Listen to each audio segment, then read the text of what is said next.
Hello friends, today we are going to discuss a sonnet which has been taken from Indian English literature. The name of the sonnet is The Lotus and it is written by Toru Dutt.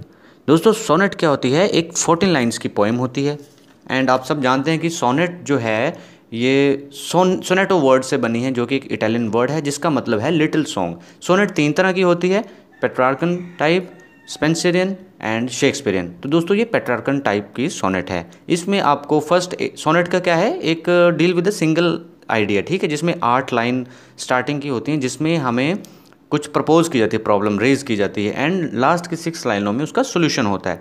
तो first 8 line को बोलते हैं octave and other 6 lines are known as sestet. Basically total 14 lines, ठीक है दोस्तों। तो ये एक तरह की सोनेट है जो कि टोरू दत्त ने लिखी है एंड दोस्तों टोरू दत्त जो हैं she is one of the famous Indo Anglian poets. दोस्तों इंडो एंग्लियन क्या होता है? एंग्लो इंडियन आपने सुना होगा, Indo Anglian literature, Anglo Indian literature. Indo Anglian क्या होता है? It is a general written and created by the Indian through the English language, ठीक है। किसी इंडियन ने इंग्लिश लैंग्वेज में कोई जनरा, कोई वर्क, कोई आर्ट लिखा है, literature, that is known as Indo Anglian literature. और एंग्लो इंडियन क्या हो गया? It is written by English man on themes and subject which are related to India, ठीक है फ्रेंड्स। तो यहाँ कन्फ्यूज नहीं होना है Indo Anglian and Anglo Indian में।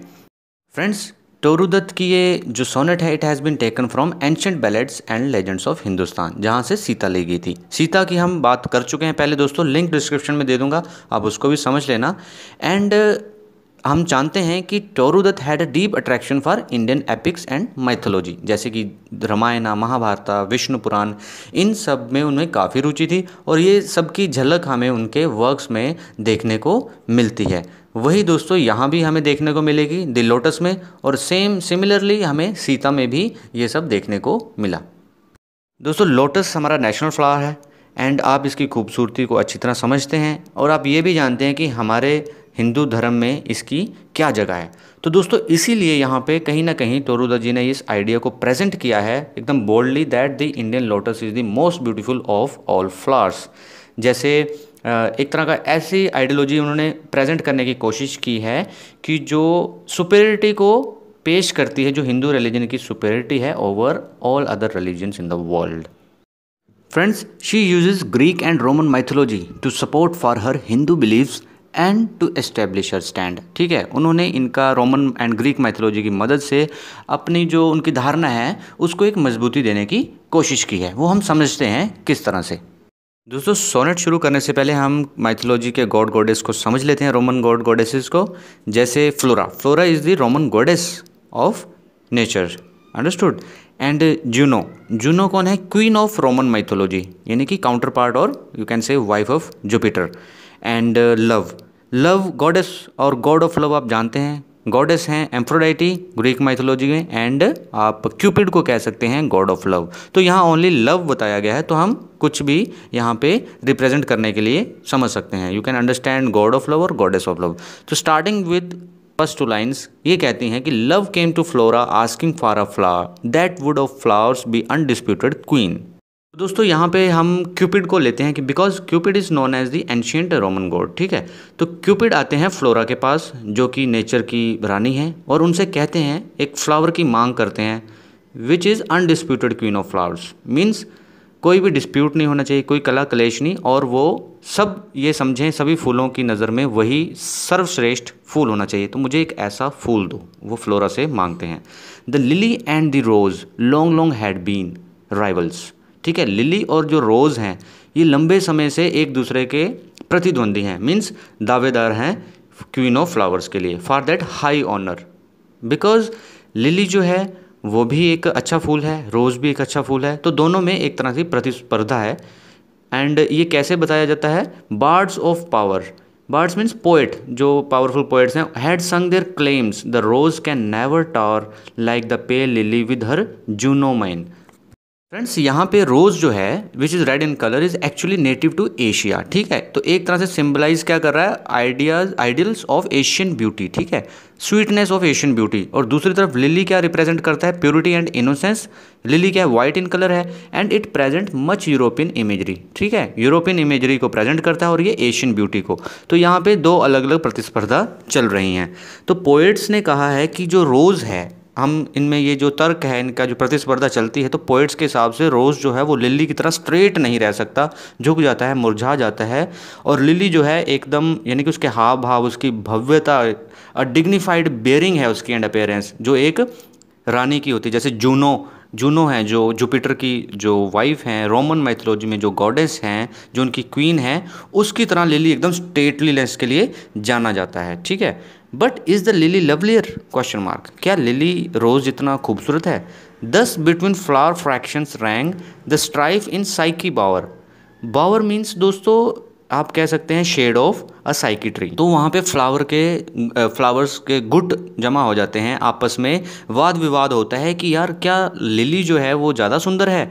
तो इस तरह की डिस्कशन यहाँ चल पड़ती है। तो means the flowers are engaged in the argument sitting under the cool shade of the Psyche tree. Give me a flower delicious as the rose and stately as the lily in her pride.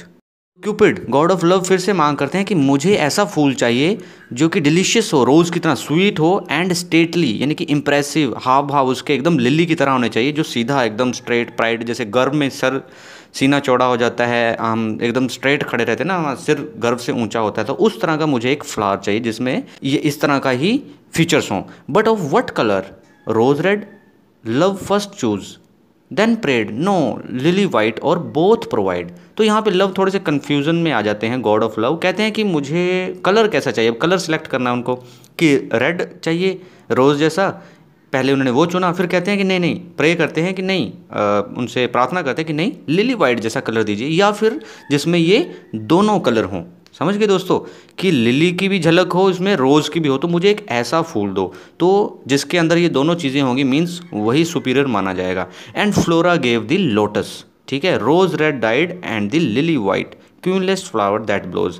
तब Flora जो हैं, goddess of nature जो हैं, वो Cupid को देती हैं lotus, जिसके अंदर हमें झलक दिखाई देगी लिली वाइट कलर की भी और रोज़ रेड की भी, यानी कि एकदम डाई किया हुआ कलर दिखाई देगा और निकलेगा एक पिंक कलर। ठीक है दोस्तों, तो मीन्स यहाँ पे उन्होंने सुपीरियर दिखा दिया लोटस को रोज़ से भी और लिली से भी, मतलब उन दोनों के गुण उस लोटस में पाए जाते हैं। दिस मीन्स लोटस जो है इज़ दी गॉडेस, या फिर आपके queen of all flowers, not goddess, queen of all flowers, and it is undisputed queen which has been declared by Flora hair.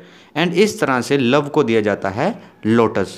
दोस्तों आपको ये समझना है कि elements of both western and eastern beauty are united in the transitional figure of the lotus.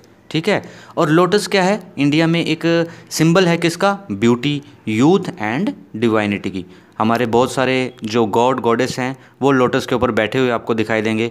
Lotus का जो मान्यता है, जो भव्यता है, वो हमारे रिलीजन में आपको देखने को अच्छे से मिलेगी। तो टोरू दत्त ने एक तरह से लोटस को और हिंदुइज़्म को कह लीजिए, या अपने नज़रिए से उन्होंने इसको सुपीरियर बताया है बाकी सभी रिलीजन से। तो ये थी दोस्तों हमारी sonnet which has been written by Toru Dutt. And Toru Dutt आप याद रखिए कि फेमस इंडो एंग्लियन पोइट हैं। एक सीता पोएम भी है, लोटस पोएम भी है, जिनमें हमें इंडियन माइथोलॉजी की झलक देखने को मिलेगी, क्योंकि वो इससे बहुत प्रभावित थी। भले ही वो क्रिश्चियन थी, लेकिन उन्हें बेसिकली वो इंडिया की थी, ब्रिटिश इंडियन ओरिजिन की थी, और वो फ्रेंच और इंग्लिश लैंग्वेज को जानती थी। और उन्होंने ऐसे बहुत सारे वर्क्स लिखे हैं। अपनी बहुत ही छोटी सी उम्र में, 21 साल की उम्र में, उन्होंने एक बहुत बड़ा योगदान दिया है।